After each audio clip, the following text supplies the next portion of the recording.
Hello guys, part 3 lecture हामी cell बायोलोजीको लिएर आइसकेका छौँ। Welcome to CEE learner platform. अब हामी टाइम नो वेस्ट गरिकन पार्ट 3 चाहिँ स्टार्ट गरिदिउँ। हामी चाहिँ पार्ट 2 मा माइटोकन्ड्रियासम्म पुगेका थियौँ। अब चाहिँ पार्ट 3 मा अब माइटोकन्ड्रियादेखि स्टार्ट गरौँ। माइटोकन्ड्रिया भनेको चाहिँ हामी बच्चोदेखि पढेर आएका छौँ कि mitochondria is known as powerhouse of the cell. Powerhouse किन भनियो त भन्दाखेरि एटिपी प्रोडक्सन गरेको कारणले यसको नम्बर चाहिँ भ्यारी हुने गर्छ। अब कस्तो सेल छ, त्यसको इनर्जी रिक्वायरमेन्ट कस्तो छ, उसको फिजियोलोजिकल एक्टिभिटी कतिको हुँदैछ, त्यसको आधारमा चाहिँ यसको नम्बर भ्यारी हुने गर्छ माइटोकन्ड्रियाको। यो भनेको डबल मेम्ब्रेन बाउन्ड अर्गानल हो। र यसको सेप चाहिँ इम्पोर्टेन्ट हुन्छ, किनभने सेप भनेको यसको सिलिन्ड्रिकल अथवा सौसे सेप हुन्छ। र कस्तो यसको भाइटल स्टेन कस्तो हुन्छ त जेनस ग्रिन हुन्छ, यहाँनिर याद राख। र माइटोकन्ड्रियाको दुईवटा कम्पार्टमेन्ट हुन्छ। त्यो दुई कम्पार्टमेन्ट भनेको के हो त भन्दाखेरि आउटर कम्पार्टमेन्ट र इनर कम्पार्टमेन्ट। र इनर कम्पार्टमेन्टलाई हामी के भन्छौँ, म्याट्रिक्स भन्छौँ। आउटर कम्पार्टमेन्टलाई इन्टरमेम्ब्रेनस स्पेस भन्छौँ। फिगर देख्न सक्नुहुनेछ। यहाँ चाहिँ आउटर कम्पार्टमेन्ट हेर्नुभयो, आउटर कम्पार्टमेन्ट इन्टरमेम्ब्रेन अथवा पेरिमेट्रोकोन्ड्रियल स्पेसेस पनि भनिन्छ। यो भित्रको यो इन्नर मेम्ब्रेन भयो। र यस्तो फोल्डिङलाई चाहिँ हामी क्रिस्टा भन्छौँ है, क्रिस्टे भन्छौँ। र यसमा यो स्ट्रक्चर भनेको एफ्नोट्याफोन पार्टिकल्सहरू हो। यिनीहरूलाई एलिमेन्ट्री पार्टिकल्स पनि भनिन्छ, अक्सिजोम्स पनि भनिन्छ है। र माइटोकन्ड्रियामा चाहिँ सर्कुलर डिएनए हुन्छ, 70S राइबोसोम पनि प्रेजेन्ट हुन्छ। एटिपी फर्मेसन हुन्छ। यहाँ चाहिँ एटिपी फर्मेसन हुन्छ। कुन प्रोसेसबाट त भन्दाखेरि अक्सिडेटिभ फोस्फोराइलेसन प्रोसेसबाट चाहिँ एटिपी फर्मेसन हुन्छ माइटोकन्ड्रियामा। र माइटोकन्ड्रिया भनेको फिसनबाट डिभाइड गर्ने गरिन्छ। र यसको म्याट्रिक्समा भने के हुन्छ त भन्दाखेरि डिएनए पनि हुन्छ, आरएनए पनि हुन्छ, राइबोसोम पनि हुन्छ। र अर्को के भन्दाखेरि ट्राइकार्बोक्सिलिक एसिड साइकल अथवा क्रेब्स साइकलको पनि इन्जाइम्सहरू हुन्छ यहाँ है, यो याद राख्नुहोस्। अर्को यसको आउटर मेम्ब्रेन र इनर मेम्ब्रेनमा फरक के छ त भन्दाखेरि आउटर मेम्ब्रेनमा पोरिन्स प्रेजेन्ट हुन्छ, इनर मेम्ब्रेनमा पोरिन्स हुँदैन। अब पोरिन्स भनेको के हो त भन्दाखेरि पोरिन्स भनेको यहाँ हेर्नु फिगरमा यो भनेको बाहिरको माथिको बाहिरको आउटर स्ट्रक्चर भयो होइन, आउटर मेम्ब्रेन भयो, भित्रको यो इनर मेम्ब्रेन भयो, र यो फोल्डिङ भने क्रिस्टी भयो है। र यसमा चाहिँ आउटर सर्फेसमा चाहिँ हेर्नु यस्तो डटेड स्ट्रक्चर छ, यस्तो कनेक्सन टाइप कम्युनिकेसन टाइप छ है, यस्तालाई नै पोरिन्स भनिन्छ है। त्यो पोरिन्स भने आउटर मेम्ब्रेनमा हुन्छ, इनर मेम्ब्रेनमा चाहिँ हुँदैन, हेरिसक्नुभयो फिगरमा। अर्को भनेको आउटर मेम्ब्रेनमा क्रिस्टी हुँदैन, किनभने बाहिर मजाले हेर्न सक्नुहुनेछ। यो क्रिस्टी भने त इनर मेम्ब्रेनमा पर्दैछ नि त, आउटर मेम्ब्रेनमा त हुँदै छैन। सो आउटर मेम्ब्रेनमा चाहिँ क्रिस्टी पनि हुँदैन, इनर मेम्ब्रेनमा क्रिस्टी हुन्छ। र आउटर मेम्ब्रेन भनेको बडी नै बढी पर्मिएबल हुन्छन्, र इनर मेम्ब्रेनमा चाहिँ लेस पर्मिएबल हुन्छ। आउटर मेम्ब्रेनमा इन्जाइमहरू धेरै लेस हुन्छन्, र इनर मेम्ब्रेनमा चाहिँ इलेक्ट्रोन क्यारियर्सहरू र इन्जाइम्सहरू दुवै प्रेजेन्ट हुन्छ भनेर याद राख्नुहोस्। फङ्सन्स भनेको त एरोबिक रेस्पिरेसनको साइट हो, मसल कन्ट्र्याक्सन गराउँछ र नर्भ इम्पल्स कन्डक्सन पनि गराउँछ है। यहाँबाट हाम्रो माइटोकन्ड्रिया सक्यो। अब हामी चाहिँ प्लास्टिडको कुरा गर्छौँ। प्लास्टिड भनेको पनि डबल मेम्ब्रेन बाउन्ड अर्गानल हो, र यो हायर प्लान्ट्सहरूमा पाइन्छ, डायटम्समा पाइन्छ, डाइनोफ्लाजिलेटमा पाइन्छ, युक्लेनोइड्समा पाइन्छ। यसको काम के हुन्छ त भन्दाखेरि कि स्टोरेज काम गर्छ, स्टोरेज र सिन्थेसिसको काम गर्छ। यसको तीन टाइप हुन्छ। तीन टाइपमा एउटा के हो त भन्दाखेरि ल्युकोप्लास्ट हो। ल्युकोले भनेको के हुन्छ त भन्दाखेरि वाइट हुन्छ, ल्युको भने वाइट हुन्छ। र वाइट भन्नाले के भनिन्छ त भन्दाखेरि पिगमेन्ट एब्सेन्ट हुन्छ, र अग्रानम हुन्छ, किनभने ग्राना हुँदैन। यो ल्युकोप्लास्टमा चाहिँ अब स्टोरेजको कुरा गर्दैछौँ भने function wise if fat storage गऱ्यो भने चाहिँ कुन के भनिन्छ त भन्दाखेरि भन त इलायोप्लास्ट है। स्टार्च स्टोरेज गऱ्यो भने एमाइलोप्लास्ट। र प्रोटिन स्टोरेज गऱ्यो भने चाहिँ के भनिन्छ त भन्दाखेरि aleuroplast. So easy way to remember भनेको प्रोटिन भनेको एल्युरोन भइहाल्यो, यहाँबाट एल्युरोप्लास्ट भइदियो। स्टार्च भनेको एमाइलोप्लास्टहरू भइदियो। फ्याट स्टोरेज भनेको इलायोप्लास्ट भइदियो। तीन टाइपको ल्युकोप्लास्टहरू हुन्, यसलाई याद गर्नुपर्ने हुन्छ। पटक पटक क्वेसनहरू आइरहेको छ यसबाट। अर्को टाइप भनेको के हो त भन्दाखेरि क्रोमोप्लास्ट। क्रोम भनेको कलर हुन्छ, र कलर भने पिगमेन्ट प्रेजेन्ट हुन्छ। र कुन पिगमेन्ट हुन्छ त भन्दाखेरि क्यारोटिनोइडहरू हुन्छ। र कलर कस्तो हुन्छ other than green red orange yellow है। यसमा क्यारोटिनोइड पिगमेन्ट प्रेजेन्ट हुन्छ। तेस्रो टाइप पर्छौँ क्लोरोप्लास्ट। र क्लोरोप्लास्ट भने तपाईँले पढ्नु नै भएको होला बच्चादेखि नै, सेमी अटोनोमस अर्गेनेल हो क्लोरोप्लास्ट। के भयो ड्यामेट। ओके, क्लोरोप्लास्ट एन्ड माइटोकोन्ड्रियालाई हामी के भन्छौँ भन त सेमी अटोनोमस अर्गेनेल भन्छौँ नि है। सेमी अटोनोमस अर्गेनेल पनि भनेर चिनिन्छ है, याद राख्ने। किन भनिन्छ त भन्दाखेरि यिनीहरूसँग आफ्नै डिएनए हुन्छ, आरएनए हुन्छ, राइबोसोम प्रेजेन्ट भएको हुन्छ। सो यिनीहरूले आफ्नो काम आफै गर्नु। क्लोरोप्लास्ट भने के हुन्छ त भन्दाखेरि कस्तो हुन्छ त भन्दाखेरि ग्रिन कलरको हुन्छ, ग्रिनिस प्लास्टिड हुन्छ। पिगमेन्ट भनेको क्लोरोफिलहरू हुन्छ र क्यारोटिनोइड हुन्छ। र अब क्यारोटिनोइड भनेको स्पेसली कुन प्लास्टिडमा पाइन्छ त भन्दाखेरि कुनमा हुन्छ भन्नु त, कुनमा हुन्छ क्रोमोप्लास्टमा हुन्छ। क्लोरोप्लास्ट कहाँ कहाँ पाइन्छ त प्लान्ट्सहरूमा पाइन्छ, मेजोफिल सेलमा पाइन्छ। कस्टोमर पनि भ्यारी गर्ने गर्छ, जस्ट लाइक के अरे माइटोकोन्ड्रिया। अब रिक्वायरमेन्ट कस्तो छ, इनर्जी रिक्वायरमेन्ट कति छ, फिजियोलोजिकल कुराहरू कति हुँदैछ, त्यसको आधारमा चाहिँ नम्बर भ्यारी गर्ने गर्छ। सेप पनि भ्यारी गर्ने गर्छ, अब जस्तै कि डिस्कोइडल, डिस्क लाइक भनिन्छ, ओभल भनिन्छ, रेटिकुलेट भनिन्छ, स्टार लाइक भनिन्छ, रिबन लाइक हुन्छ। यो सबै सेपहरू हो र यो सेपको आधारमा पनि धेरै नै क्लोरोप्लास्टहरू हुने गर्छ है। र यो भनेको डबल मेम्ब्रेन बाउन्ड अर्गेनल स्ट्रक्चर पनि हो। र यसको स्ट्रक्चर हेर्नुहुन्छ भने चाहिँ बाहिरको यो आउटर मेम्ब्रेन भयो होइन, र यो इन्टर मेम्ब्रेनस स्पेस भयो। अब यो भित्रको कुरा गर्नुहुन्छ भने चाहिँ यो इनर मेम्ब्रेन भयो। इनर मेम्ब्रेनमा पनि यो सबै थाइलाकोइडहरू भयो होइन। र यो भनेको तिम्रो ग्रेना भयो। यो भने त डबल स्ट्यान्डर्ड सर्कुलर डिएनए छ, 70S राइबोसोमहरू छ। त्यही भएर त यिनीहरूलाई चाहिँ सेमी अटोनोमस अर्गेनेल पनि भनिन्छ होइन। र अब अर्को भनेको यता हेर्दिउँ फङ्सनको कुरा गर्छौँ भने, क्लोरोप्लास्टको फङ्सनको कुरा गर्छौँ भने फोटोसिन्थेसिस गराउँछ। सबसे मेन इम्पोर्टेन्ट भनेको के हो त भन्दाखेरि फोटोसिन्थेसिस गराउँछ। फोटोसिन्थेसिसमा पनि लाइट रिएक्सन कहाँ हुन्छ त भन्दाखेरि साइट अफ लाइट रिएक्सन जहिले सोधिरहेको छ। अरे यार के भइदिन्छ, लाइट रिएक्सन भनेको लाइट रिएक्सन कहाँ हुन्छ त भनौँ त थाइलाकोइडमा हुन्छ अथवा ग्रेनामा हुन्छ। अब कसरी याद राख्ने त भन्दाखेरि लाइटको लाई छ, लाई र थाइला छ, थाइलाबाट याद राख लाइट रिएक्सन भनेको थाइलाकोइडमा हुने हो। अब थाइलाकोइडमा भयो भने ग्राना त्यसै आइदियो। र डार्क रिएक्सन कहाँ हुन्छ त भन्दाखेरि भन त स्ट्रोमामा हुन्छ।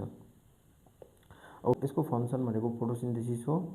र पहिलो भनेको लाइट रिएक्सन कहाँ हुन्छ त थाइलाकोइडमा हुन्छ। र अर्को थाइलाकोइडलाई नै ग्राना पनि भनिन्छ, ग्रानामा पनि हुन्छ। र यसमा के हुन्छ त भन्दाखेरि एटिपी बनाउँछ र NADPH2 बनाउँछ। अब एटिपी कस्तो बनाउँछ त भने फोटोफोस्फोराइलेसन गराएर बनाउँछ। डाइरेक्ट रिएक्सनको कुरा गर्नुहुन्छ भने साइट कहाँ हो त भन्दाखेरि स्ट्रोमामा हो। यसले के सिन्थेसिस गर्छ भन्दाखेरि सुगर सिन्थेसिस गर्छ, जसलाई ग्लुकोज पनि भन्छ। र अर्को स्टोरेज अफ स्टार्चको पनि कुरा काम कसले गर्छ त भन्दाखेरि हाम्रो क्लोरोप्लास्टले यति काम गर्दो रहेछ। र यहाँको नोटको कुरा हेरिहालौँ, माइटोकोन्ड्रिया एन्ड क्लोरोप्लास्टलाई सेमी अटोनोमस अर्गेनेल किन भन्छौँ अथवा सेल्फ डुप्लिकेटिङ अर्गेनेल किन भन्छौँ, किनभने यसको आफ्नो डिएनए छ, आरएनए छ, आफ्नो राइबोसोम छ, 70S फिसनले डिभाइड हुन्छ, प्रोटिन सिन्थेसिस गराउँछ। भनेपछि एउटा सेलको भाइटल कुराहरू त सब यसमै हुँदै रहेछ नि त। अब त्यही भएर यिनीहरूलाई चाहिँ सेमी अटोनोमस अर्गेनेल भएर पनि चिनिन्छ। र इन्डोसिम्बायोटिक थ्योरीको अनुसारले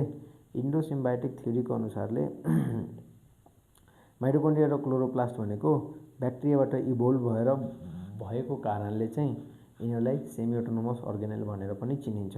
कुन थ्योरीको आधारले? इन्डोसिम्बायोटिक थ्योरी। ओके, प्रुफ के छ त भन्दाखेरि त्यही कुराहरू जुन रिजनमा हामी कुरा गऱ्यौँ नि, यही कुराले कि त यससँग डिएनए छ होइन र पोरिन्सहरू छन्, 70S राइबोसोम छ, फिसनबाट डिभाइड गर्छ। अब राइबोसोम छ भने प्रोटिन सिन्थेसिस भइ नै हाल्यो है। त्यही भएर यिनीहरूलाई चाहिँ सेमी अटोनोमस अर्गेनेल भनेर पनि चिनिन्छ। त्यति हो। अब राइबोसोमको कुरा आयो।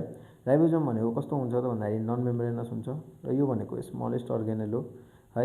अर्गेनेल विदिन अर्गेनेल भनेर पनि चिनिन्छ। धेरै विद्यार्थीहरू यसलाई यो क्वेसनलाई चाहिँ गल्ती गर्नुहुन्छ। अर्गेनेल विदिन अर्गेनेल भनेर क्वेसन सोधिदियो भने धेरैजना के फरक फरक एन्सर लगाइदिन्छन्। तर यो भनेको के हो त भन्दाखेरि राइबोसोम नै हो। युनिभर्सल अर्गेनेल युनिभर्सल अर्गेनेल युनिभर्सल अर्गेनेल किन भन्यो त भनौँ त। युनिभर्सल अर्गेनेल किन भन्यो त भन्दाखेरि किनभने present in both prokaryotic and युक्यारियोटिकमा दुवैमा, त्यही भएर यसलाई चाहिँ के भनिन्छ त भन्दाखेरि युनिभर्सल अर्गेनेल भनेर पनि चिनिन्छ हैन। यसमा आरआरएनए भनेको आरआरएनए हुन्छ र प्रोटिन्सबाट मिलेर बनेको हुन्छ। यो के त भन्दाखेरि राइबोसोम, यसको दुईटा सब युनिट्स हुन्छ। त्यो सब युनिट्समा एउटा ठुलो हुन्छ र एउटा सानो हुन्छ र त्यो दुवै सब युनिट्सलाई कसले कुन आयनले जोइन गर्छ त भन्दाखेरि म्याग्नेसियम आयनले जोइन गर्छ। अर्को एउटा इम्पोर्टेन्ट कुरा भनेको म्याग्नेसियम आयन भनेको क्लोरोप्लास्टमा पनि हुन्छ, क्लोरोप्लास्टमा पनि प्रेजेन्ट हुन्छ। क्वेसन आइदियो भनेको क्वेसन आइदियो यदि कुनै पत्तालाई अथवा लिफलाई चाहिँ पुरै जलायो हैन, अनि जलाएपछि चाहिँ मानव त्यसको क्लोरोप्लास्ट जल्यो र क्लोरोप्लास्ट जलेको त्यो रेमिनान्टमा के बाँचिन्छ त भन्दाखेरि के बाँचिन्छ हैन, म्याग्नेसियम बाँचेको हुन्छ। याद राख्नु, म्याग्नेसियम बाँचेको हुन्छ, याद राख्नु। म्याग्नेसियम भनेको केमा प्रेजेन्ट हुँदो रहेछ भन त। एउटा त दुईटा सब युनिटलाई जोइन गर्ने भनेको म्याग्नेसियमले नै हो। कसको सब युनिट भनेको त राइबोसोमको। अर्को भनेको यो क्लोरोप्लास्टमा प्रेजेन्ट हुन्छ, याद राख्ने। र यो भनेको सिङ्गल एमआरएनएले मेनी राइबोसोम्सहरूसँग चाहिँ बाइन्ड गरेर पोलिजोम अथवा पोलिराइबोसोम भन्ने स्ट्रक्चर बनाइदिन्छ, त्यति हो। र यिनीहरू भनेको आई गेस यति नै हो। अगाडि बढौँ है। अब हामी चाहिँ सेलको साइटोस्केलेटनको कुरा गर्छौँ। र यो साइटोस्केलेटनको कुरा गर्छौँ भने साइटोस्केलेटन भनेको साइटो भन्नाले के भइदिन्छ, सेल भइदिन्छ। स्केलेटन भनेको फ्रेमवर्क, सेलको फ्रेमवर्कको कुरा गर्छौँ। कस्तो कस्तो हुन्छ त भन्दाखेरि यो प्रोटिनेसियस हुन्छ, फिलामेन्टस हुन्छ, फाइब्रस हुन्छ र मिनट हुन्छ, माइन्युट पनि भन्न पाइन्छ है। यो भनेको structural framework to the cytoplasm. साइटोप्लाज्मको स्ट्रक्चरल फ्रेमवर्क प्रोभाइड गर्ने काम कसको हो त भन्दाखेरि साइटोस्केलेटनको। यो भनेको डिफ्रेन्सिएटिङ फिचर के हो त भन्दाखेरि यो भनेको मात्र केमा प्रेजेन्ट हुन्छ त युक्यारियोटिक सेलमा मात्र प्रेजेन्ट हुन्छ, युक्यारियोटिक सेलमा मात्र प्रेजेन्ट हुन्छ। यसको फङ्सन्सको कुरा गर्छौँ भने तीनटा एम, एउटा एमबाट के मेन्टेनेन्स, अर्को एमबाट मेकानिकल सपोर्ट, अर्को भनेको मोटिलिटी, याद राख्ने। तीनटा एमबाट याद राख्ने। साइटोस्केलेटन सिएम भनेर याद राख्दा पुगिहाल्यो हैन। र सिएम एमबाट चाहिँ मेन्टेनेन्स अफ द सेप, अर्को मेकानिकल सपोर्ट प्रोभाइड गर्छ र मोटिलिटी सपोर्ट प्रोभाइड गराउँछ। यसको तीन टाइप हुन्छ। के हुन्छ त भन्दाखेरि माइक्रोट्युब्युल, माइक्रोफिलामेन्ट र अर्को इन्टरमिडिएट फिलामेन्ट। अब हामी खुरुक्क माइक्रोट्युब्युलको बारेमा पढिहालौँ। माइक्रोट्युब्युल कहाँ हुन्छ त भन्दाखेरि साइटोप्लाज्मिक म्याट्रिक्समा हुन्छ। यो भनेको बेसल बडी अफ सिलियामा पनि हुन्छ र फ्लाजिलामा पनि हुन्छ। र सिलिया र फ्लाजिलामा, सेन्ट्रियोल्समा, स्पिन्डल फाइबर्सहरूमा सबमा हुन्छ। युक्यारियोटिक सेलमा मात्र हुन्छ। र यो भनेको प्रोटोफिलामेन्ट्सबाट बनेको हुन्छ। प्रोटोफिलामेन्ट 13वटाबाट बनेको हुन्छ। र इच प्रोटोफिलामेन्टमा कस्तो हुन्छ त अल्फा र बिटा ट्युबुलिन प्रोटिन हुन्छ। त्यो भनेको अल्फा ट्युबुलिन प्रोटिन भनेको के हुन्छ त भन्दाखेरि नन कन्ट्र्याक्टाइल प्रोटिनहरू हुन्। कसरी जोइन गरेर बसेको हुन्छ त भन्दाखेरि यसरी एउटा रोमा यस्तो भयो अल्फा बिटा, यसरी गरी नै अल्फा बिटा, फेरि अल्फा बिटा, फेरि अल्फा बिटा, यसरी गरी 13वटा रोमा यिनीहरू चाहिँ एरेन्ज भएर बसेका हुन्छन्। के त भन्दाखेरि माइक्रोट्युब्युल है। कुन प्रोटिन? अल्फा र बिटा ट्युबुलिन प्रोटिन। ट्युबुलिन प्रोटिन के हो त भन्दाखेरि नन कन्ट्र्याक्टाइल प्रोटिन पनि हो, त्यति हो। अल्फा बिटा बिटाहरू यो भनेको होलो हुन्छ, अनब्रान्च हुन्छ, सिलिन्डर हुन्छ। यो भनेको एसेम्बली र डिसेम्बली गर्नको लागि चाहिँ जिटिपी र क्याल्सियम आयन चाहियो। यसको के अरे एसेम्बली र डिसेम्बली गर्नको लागि जिटिपी र क्याल्सियम आयन चाहियो। यसको फङ्सनको कुरा गर्छौँ भने स्पिन्डल फाइबर फर्मेसन गराउँछ, अर्को भनेको एनाफेजिक मुभमेन्ट गराउँछ। यो चाहिँ मेन इम्पोर्टेन्ट फङ्सनहरू हो चाहिँ यो चाहिँ याद नै गरिराखौँ। स्पिन्डल फाइबर फर्मेसन कसले गराउँछ? माइक्रोट्युब्युलले। एनाफेजिक मुभमेन्ट अफ क्रोमोजोम कसले गराउँछ? माइक्रोट्युब्युलले। सो दिस के भनिन्छ यो फङ्सन चाहिँ एकदम इम्पोर्टेन्ट छ। स्टार, डबल स्टार हेरौँ यहाँ बताएको रहेछ। ओके, अर्को भनेको यसले के गर्नेसिसको बेलामा जुन सेल प्लेट फर्मेसन हुन्छ नि त्यसको पनि डिसिजन यसले नै गर्ने हो हैन। भनेपछि हेरौँ त यो भनेको तिम्रो यो भनेको त्यो सेल भयो त माथि दुईटा न्युक्लियस तल दुईटा न्युक्लियस र बिचमा एउटा सेल प्लेट बन्दैछ र सेल प्लेट भनेको केबाट बनेको हुन्छ त Golgi bodies plus spindle fibre spindle fibre formation कसले गराउँदैछ त माइक्रोट्युब्युलले गराउँदैछ सो भनौँ त अब यो भनेको अब कस्तो मुभमेन्ट सो गर्छ यतातिर यो बाहिर जाने मुभमेन्ट सो गर्छ यो सेल प्लेट है अनि बाहिर गएर टक्क यस्तो भयो अनि यस्ताबाट दुईटा बिछोड भइदिन्छ दुईटा फरक फरक सेल बनिहाल्छ अर्को यसले सपोर्ट प्रोभाइड गर्छ इन्ट्रासेलुलर ट्रान्सपोर्ट अफ न्युट्रियन्ट्समा दिन्छ त्यति हो अब चाहिँ हामी ठिक छ र सरले यसो बुझौँ न त माइक्रोट्युब्युलले के काम गर्दो रहेछ भन त माइक्रोट्युब्युलले के काम गर्छ एनाफेजिक मुभमेन्ट गराउँछ अर्को भनेको के भन्छ स्पिन्डल फाइबर फर्मेसन गराउँछ यसमा चाहिँ 13वटा रोमा चाहिँ प्रोटोफिलामेन्ट्सबाट बनेको हुन्छ के त भन्दाखेरि अल्फा र बिटा ट्युबुलिन प्रोटिनबाट मिलेर बनेको हुन्छ अल्फा र बिटा ट्युबुलिन प्रोटिन यो ट्युबुलिन प्रोटिन कस्तो हुन्छ त भन्दाखेरि नन कन्ट्याक्टाइल प्रोटिन हुन्छ नन कन्ट्याक्टाइल प्रोटिनहरू हुन्छ अर्को यसको फङ्सन भनेको यसले चाहिँ सेल प्लेटको बन्ने बेलामा यो जुन साइटोकाइनेसिस हुन्छ नि त त्यो साइटोकाइनेसिसको बेला सेल प्लेट बन्छ र त्यो सेल प्लेटलाई डिसिजन दिने काम पनि यसकै हुन्छ अर्को यसले सपोर्ट पनि प्रोभाइड गराउँछ अर्को यसले इन्ट्रासेलुलर ट्रान्सपोर्टमा पनि हेल्प गराउँछ सो यो माइक्रोट्युब्युलको यति कुरा थियो अब चाहिँ हामी माइक्रोफिलामेन्टको कुरा गर्छौँ माइक्रोफिलामेन्ट भनेको पनि प्रोटिनेसियस स्ट्रक्चर हुन्छ र यसमा चाहिँ एक्टिन हुन्छ एन्ड एक्टिनलाई हामी चाहिँ कन्ट्र्याक्टाइल प्रोटिन भन्छौँ माथि माइक्रोट्युब्युलमा नन कन्ट्र्याक्टाइल प्रोटिन थियो ट्युबुलिन थियो तर यो माइक्रोफिलामेन्टमा चाहिँ एक्टिन हुन्छ र एक्टिन भनेको कन्ट्र्याक्टाइल प्रोटिन हो यो भनेको कस्तो हुन्छ रड लाइक हुन्छ इन्डिफिनिट लेन्थ हुन्छ र अनब्रान्च हुन्छ फाउन्ड एसोसिएटेड विथ प्लाज्मा मेम्ब्रेनसँग एसोसिएट भएर बसिरहेको हुन्छ भनेपछि हेरौँ यो प्लाज्मा मेम्ब्रेन भयो र यो माइक्रोफिलामेन्टहरू चाहिँ यसरी गरेर बसेका हुन्छन् यसको फङ्सनको कुरा गर्दिँदा यसले सपोर्ट प्लाज्मा मेम्ब्रेनमा प्रोभाइड गराउँछ साइक्लोसिस अथवा साइटोप्लाज्मिक स्ट्रिमिङ गराउँछ र यो साइक्लोप्लाज्मिक स्ट्रिमिङ किन हुन्छ त भन्दाखेरि भनौँ त कुराहरूलाई चाहिँ न्युट्रियन्ट्सलाई डिस्ट्रिब्युट गराउँछ हैन र हो साइटोप्लाज्मिक स्ट्रिमिङ किन हुन्छ त न्युट्रियन्ट्स डिस्ट्रिब्युसन गराउनको लागि अर्को भनेको स्युडोपोडिया फर्मेसन गराउँछ एमोइबोइड मुभमेन्ट कसले सो गराउँछ भन त त्यसले त्यसमा पनि हेल्प गराउँछ अर्को फ्युरो फर्मेसन ड्युरिङ एनिमल साइटोकाइनेसिस हो बुझिरहेछ नि ओके फ्युरो फर्मेसन कसले गराउँदैछ माइक्रोफिलामेन्टले गराउँदैछ याद राख्ने माइक्रोफिलामेन्टमा के हुन्छ एक्टिन के हो कन्ट्र्याक्टाइल प्रोटिन हो तर माइक्रोट्युब्युलमा के हुन्छ ट्युबुलिन हुन्छ ट्युबुलिन भनेको नन कन्ट्र्याक्टाइल प्रोटिन हो र माइक्रोट्युब्युलको फङ्सन के हो त भन्दाखेरि भन त सरर भन त एउटा स्पिन्डल फाइबर फर्मेसन गराउँछ अर्को एनाफेजिक मुभमेन्ट गराउँछ अर्को सेल प्लेट फर्मेसनमा डिसिजन दिने काम पनि गर्छ अर्को सपोर्ट पनि काम गर्छ त्यसै गरी माइक्रोफिलामेन्टको चाहिँ फङ्सन्सहरू के हो भन त मलाई यसले प्लाज्मा मेम्ब्रेनमा चाहिँ सपोर्ट प्रोभाइड गराउँछ साइक्लोसिस गराउँछ स्युडोपोडिया फर्मेसन गराउँछ एमोइबोइड मुभमेन्टमा हेल्प गराउँछ र फ्युरो फर्मेसनमा पनि हेल्प गर्छ यसले सो अब हामी अगाडि बढौँ र हामी चाहिँ अब यसो इन्टरमिडिएट फिलामेन्टहरू पढिहाल्छ यता हेरौँ त यता फ्युरो भनेको यस्तो यो सेल भयो यतातिर यो सेल भयो यो न्युक्लियस भयो माथि पनि न्युक्लियस भयो फ्युरो फर्मेसन भनेको अब यता आएर भनेपछि यस्तो भइदिन्छ नि यस्तो च्यापेको घ्याँटी च्यापेको जस्तो अनि पछि चाहिँ यो सेपरेट भइदिन्छ यहाँबाट सेपरेट भइदिन्छ इन्टरमिडिएट फिलामेन्ट भनेको कुरा गर्छ भने एसिडिक प्रोटिनहरूबाट बनेको हुन्छ यो पनि नन कन्ट्र्याक्टाइल हुन्छ अनब्रान्च हुन्छ र न्युक्लियसको वरिपरि हुन्छ र firms scaffold around the chromatin यति हो अब हामी चाहिँ मेन कुरा इम्पोर्टेन्ट कुरातिर आयौँ के त भन्दाखेरि सेन्ट्रोजोम र सेन्ट्रियोल्सको कुरा गर्छौँ सेन्ट्रोजोम्स भनेको कस्तो हुन्छ त नन मेम्ब्रेनस हुन्छ यसले दुईवटा सिलिन्ड्रिकल स्ट्रक्चर क्यारी गरे हुन्छ के त भन्दाखेरि सेन्ट्रियोल्स भनेको पर्पेन्डिकुलरी एरेन्ज भएको हुन्छ इच अदरमा यो भनेको युक्यारियोटिक सेलमा मात्र हुन्छ है र यो भनेको हायर प्लान्ट्सहरूमा एब्सेन्ट हुन्छ यसमा चाहिँ के हुन्छ त भन्दाखेरि हेर 9 ट्रिप्लेट्स हुन्छ 9वटा ट्रिप्लेट हुन्छ पेरिफेरीमा बाहिरतिर हुन्छ जसलाई हामी पेरिफेरल ट्रिप्लेट्स पनि भन्छौँ र सेन्टरमा चाहिँ हुँदैन त्यही भएर हामी चाहिँ कार्ट व्हील एरेन्जमेन्ट पनि भन्छौँ के भन्छौँ कार्ट व्हील एरेन्जमेन्ट 9+0 एरेन्जमेन्ट होइन र फङ्सन भनेको के काम गर्छ त्यसले बेसल बडी बनाउँछ सिलिया र फ्लाजिलाको अर्को स्पिन्डल फाइबर पनि बनाउँछ यसले भनेपछि सेन्ट्रोजोममा 9+0 एरेन्जमेन्ट हुन्छ, 9+0 एरेन्जमेन्ट हुन्छ, याद राख्ने।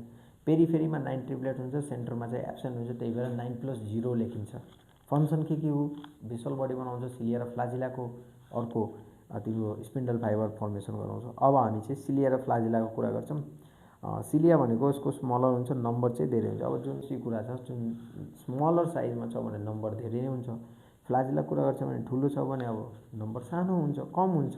अब जस्तै कि यो सिलिया भयो, प्लाज्मोडियमको फिगर भयो, यो पारामेसियमको फिगर भयो। यसमा त सिलियाले नै पुरै बडी कभरै गरेको हुन्छ होइन र यसलाई नै सिलिया भन्छ। र फ्लाजिला भनेको अब यो भयो, यो हेर्नु त एउटा फ्लाजिला, दुईवटा फ्लाजिला। ठुलो स्ट्रक्चर छ भने अब लेसै हुन्छ नि त होइन र। ओके, सिलियाको सिङ्गुलर भनेको सिङ्गुलम भन्छ, सिलियम भन्छ। यसको पेरिफेरीमा 9 डबलेट्स भयो होइन, 9 डबलेट्स भयो भने 9 2 जा 18 र प्लस दुईवटा के त भन्दाखेरि सेन्टरमा होइन, डबलेट्स भनेको छु 9 डबलेट्स हुन्छ र दुईवटा सेन्टरमा हुन्छ भनेपछि 9 डबलेट्स भनेको 9 × 2 9 18 भयो र प्लस दुईवटा सेन्टरमा बसेको त्यो 20वटा। टोटल नम्बर अफ माइक्रोट्युबुल कति त 20वटा। पेरिफेरल माइक्रोट्युबुल कतिवटा हुन्छ त भन्दाखेरि पेरिफेरीमा त 9वटा छ, 9वटा डबलेट्स छ। 9वटा डबलेट्स भनेको त 9 × 2 9 × 2 जा 18, त्यही भएर पेरिफेरीमा चाहिँ 18वटा। सेन्टरमा बन्यो भने दुईवटा, याद राख होइन, याद राख्ने। अर्को भनेको अब हामी न्युक्लियसको कुरा गर्छौँ। न्युक्लियस त एकदमै इम्पोर्टेन्ट कुरा। अब न्युक्लियस भनेको त ब्रेनै हो, सेलको ब्रेनै हो, डबल मेम्ब्रेन बाउन्ड अर्गेनेल पनि हो। यसको नम्बर भ्यारी गर्ने गर्छ। एउटा भनेको भयो भने युनिन्युक्लिएटेड, दुईवटा भने बाइन्युक्लिएटेड कुनमा हुन्छ त हामीले कमन इक्जाम्पल थाहा छँदैछ, त्यो भनेको प्यारामेसियम। मेनी भयो भने मल्टिन्युक्लिएटेड, एब्सेन्ट भयो भने अनन्युक्लिएटेड, जुन कि जस्तै कि म्यामेलियन, म्याच्योर म्यामेलियन आरबिसीहरू भयो, म्याच्योर सिप ट्युबहरू भयो, यिनीहरूमा चाहिँ न्युक्लियस हुँदैन होइन र। ओके, अब चाहिँ फिगर हेर्न सक्नुहुनेछ। यो भनेको यो भनेको यता पेरिन स्पेस भयो, पेरिन्युक्लियर स्पेस भयो। यो भित्र यता यो भनेको न्युक्लियोलस भयो, यो जो बाहिर यो यति स्ट्रक्चर खाली छ भने यसलाई चाहिँ हामी न्युक्लियर पोर भन्छौँ। त्यसपछि यो भित्र भनेको नन डिभाइडिङ न्युक्लियस अथवा इन्टरफेजमा बसेका न्युक्लियसहरू हुन्। अब न्युक्लियर इन्भेलपको कुरा गरिएनौँ। न्युक्लियर इन्भेलपमा के पर्छ त भर्खरै हेर्नु त। न्युक्लियर इन्भेलपमा के पर्दैछ भने त आउटर मेम्ब्रेन र इनर मेम्ब्रेन मिलेर न्युक्लियर इन्भेलप बनाउँदैछ, जसलाई हामी क्यारेथिका पनि भन्छौँ, जुन कि ब्याक्टेरियामा एब्सेन्ट हुन्छ। न्युक्लियर इन्भेलप भने आउटर भनेको कस्तो हुन्छ? रफ हुन्छ। रफ भयो भने राइबोसोम प्रेजेन्ट हुन्छ र यो भनेको आरइआरसँग कन्टिन्युअस हुन्छ। मैले पछाडि पनि भनेको छु आरइआरमा चाहिँ न्युक्लियससँग कन्टिन्युएसन हुन्छ भनेर मैले पछाडि पनि भनेको छु, लेक्चर 1मा होला सायद त्यो। इनरको कुरा गर्नुहुन्छ भने स्मुथ हुन्छ। अब स्मुथ भएपछि चाहिँ राइबोसोम हुँदैन होइन र। यो भनेको नट कन्टिन्युअस यता ड्यु प्रेजेन्स अफ न्युक्लियर पोर, किनभने र न्युक्लियसको त्यो बाहिर स्ट्रक्चर हेर्नुभयो भने चाहिँ हेर त, यतातिर यो सेलको छ, फेरि अर्को बिचमा ग्याप छ, फेरि अर्को छ, फेरि बिचमा ग्याप छ, फेरि अर्को छ, फेरि बिचमा ग्याप छ नि त। यस्तो हो। यस्तो किन छ त भन्दाखेरि यसलाई न्युक्लियर पोर भनिन्छ। यो किन छ त भन्दाखेरि यो भनेको ट्रान्सपोर्ट अफ मेटेरियल्सको लागि, बाइडाइरेक्सनल ट्रान्सपोर्ट अफ मेटेरियल्सको लागि चाहिँ यो न्युक्लियर पोर हुने गर्छ। त्यही भएर यो कन्टिन्युअस चाहिँ हुँदैन, याद राख। अर्को भनेको न्युक्लियर प्लाज्मको कुरा गर्छौँ। न्युक्लियर प्लाज्ममा चाहिँ के हुन्छ? क्रोमेटिन र न्युक्लियोलसहरू हुने गर्छन्। क्रोमेटिन र न्युक्लियोलस हुने गर्छ। केमा त भन्दाखेरि न्युक्लियर प्लाज्ममा। न्युक्लियर प्लाज्म कस्तो हुन्छ? ट्रान्सपेरेन्ट हुन्छ, सेमी फ्लुइड हुन्छ, कोलोइडल हुन्छ र भनेको एमआरएनए सिन्थेसिस गराउँछ यसले। न्युक्लियर प्लाज्मले के सिन्थेसिस गराउँछ? एमआरएनए सिन्थेसिस गराउँछ। That's important. अब न्युक्लियोलसको कुरा गर्छौँ भने न्युक्लियोलसलाई चाहिँ हामी टिपिकली के भन्छौँ त भन्दाखेरि राइबोसोमल फ्याक्ट्री भनेर पनि चिनिन्छ होइन। सो प्रोटिन फ्याक्ट्री भनेर कसलाई चिनिन्छ भन त? प्रोटिन फ्याक्ट्रीलाई भनेर के भनिन्छ? कसलाई चिनिन्छ? राइबोसोम। अब राइबोसोम फ्याक्ट्री भनेर कसलाई चिनिन्छ भन त? राइबोसोम फ्याक्ट्री भनेर कसलाई चिनिन्छ त भन्दाखेरि न्युक्लियोलसलाई चिनिन्छ, याद राख्ने। अब हामी न्युक्लियोलसको कुरा गर्दैछौँ। कस्तो हुन्छ? यो नन मेम्ब्रेनस हुन्छ। यो भनेको न्युक्लियर प्लाज्मसँग कन्टिन्युअस हुन्छ र यो भने आरआरएनए सिन्थेसिस हुन्छ यहाँ। अर्को भनेको लार्जर र धेरै नम्बरमा हुन्छ प्रोटिन सिन्थेसिसमा। त्यति त हो। अब क्रोमेटिनको कुरा गर्दा एबिलिटी टु गेट स्टेन्ड कस्तो त भन्दाखेरि कस्तो स्टेन्ड त भन्दाखेरि एसिटोकार्माइन अथवा फ्युल्जेन स्टेन्ड। कुन स्टेन्ड त भन्दाखेरि एसिटोकार्माइन अथवा फ्युल्जेन स्टेन्ड भनेर याद राख्ने होइन। फ्लेमिङले दिएको नाम हो होइन। र क्रोमेटिनमा के हुन्छ त म भनिदिन्छु सर। र डिएनए हुन्छ, आरएनए हुन्छ, हिस्टोन हुन्छ र हिस्टोन प्रोटिनको जहिले सोधिरहेको छ कस्तो नेचर हुन्छ, हिस्टोनको बेसिक नेचर हुन्छ भनेर याद राख्नु होला। र हिस्टोनलाई चाहिँ मैले पछाडिको लेक्चरमा पनि भनेको छु, हिस्टोनलाई चाहिँ प्याकेजिङ प्रोटिन भनेर पनि चिनिन्छ। र डिएनए कस्तो हुन्छ त भन्दाखेरि एसिडिक हुन्छ होइन र यो क्रोमेटिनमा दुईवटा रिजन हुन्छ, हेट्रोक्रोमेटिन र युक्रोमेटिन। हेट्रोक्रोमेटिन जेनरली डार्क नै हुन्छ र यो भनेको एकदम कम्प्याक्टली, अब डार्क भयो भने चाहिँ कस्तो हुन्छ त कम्प्याक्टली प्याक्ड डिएनए हुन्छ अथवा टाइटली प्याक्ड डिएनए हुन्छ। र यो चाहिँ ट्रान्सक्रिप्टली कस्तो हुन्छ इनएक्टिभ हुन्छ अथवा जेनरली इनएक्टिभ नै भन्ने गरिन्छ होइन। युक्रोमेटिन, अब हेट्रोक्रोमेटिन डार्क भयो भने युक्रोमेटिन त लाइट हुनु पऱ्यो, युक्रोमेटिन लाइट हुन्छ। अब लाइट कसरी हुन्छ त लुजली एरेन्ज भएर, यो भनेको जेनरली एक्टिभ हुन्छ अथवा ट्रान्सक्रिप्टली एक्टिभ नै हुन्छ भनेर बुझिराख्ने। ओके, क्रोमेटिनमा हिस्टोन प्रोटिन आयो भने क्रोमोजोम मोनाड क्रोमोजोम बनायो, त्यसपछि क्रोमेटिड बनायो होइन। अब यो भनेको स्ट्रक्चर भयो तिम्रो हेर यतातिर यो बाहिरको यस्तो स्ट्रक्चरलाई चाहिँ हामी के भन्छौँ काइनेटोकोर भन्छौँ। काइनेटोकोर डिस सेप हुन्छ, यसले एट्याचमेन्टको साइड प्रोभाइड गराउँछ स्पिन्डल फाइबरमा। यो भित्रको यो जुन कन्डेन्स स्ट्रक्चर छ, यो कन्डेन्स स्ट्रक्चरलाई हामी डिएनए थ्रेड भन्छौँ, क्रोमोनेमाटा। र यो बिचको जुन यो छ भने यसलाई हामी सेन्ट्रोमियर भन्छौँ। यो भनेको प्राइमरी रेस्ट्रिक्सन हुन्छ र यो भनेको पोलवार मुभमेन्ट अफ क्रोमोजोम गराउँछ। भित्रको यो स्ट्रक्चरलाई चाहिँ त्यो भित्रको खाली स्पेसलाई म्याट्रिक्स भन्छौँ। यतातिर क्युआम हुन्छ जुन कि लामो हुन्छ, क्युआम लामो हुन्छ। अर्को पिआम हुन्छ, त्यो भनेको सर्टर हुन्छ माथिको होइन।